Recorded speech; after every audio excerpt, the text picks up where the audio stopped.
ஜாதியை ஒழிப்பேன் என்று கூறுகின்ற குக்கருகின்ற அத்துணை துரோகிகளும் மதம் மாறியவர்கள். அவர்கள் பின்னால் சென்று பாருங்கள், அவர்கள் நிச்சயம் மதம் மாறியவர்களாக இருப்பார்கள். ஜாதி வேண்டாம் என்று சொல்லுகின்ற ஒருவன் கூட தான் படிக்கும் பொழுதோ அல்லது தன்னுடைய குழந்தைக்கோ ஜாதி சான்றிதழ் இல்லாமல் இந்தியாவில் வளர்வதில்லை. குறிப்பாக தமிழகத்தில் ஒருவனும் கிடையாது.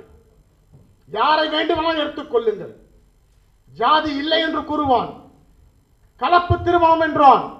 ஆனால் கலப்பு திருமணத்துக்கு பிறகு எந்த ஜாதிக்கு அதிக சலுகை இருக்கிறதோ அந்த சான்றிதழ் தான் அந்த கலப்பு திருமணம் அடைந்தவர்கள் சான்றிதழ் தான் வாங்குகிறார்கள்.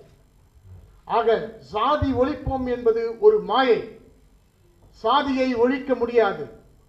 அப்படி என்றால் நாம் செய்ய வேண்டிய கடமை நம்முடைய சாதியை ஒற்றுமையாக்கப்பட வேண்டும்.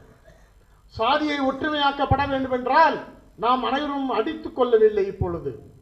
ஆனால் நம்முடைய வாக்குகள் ஒன்று சேர வேண்டும். யாதவர்களின் வாக்குகள் திருத்தணி முதல் கன்னியாகுமரி வரை அனைத்து யாதவர்களும் ஒரே இடத்தில் வாக்களிக்கிறார்கள் என்றால் அனைத்து இயக்கமும் யாதவருக்குரிய பெரும் பங்கை கொடுக்கும் என்பதில் மாறுபட்ட கருத்து இல்லை.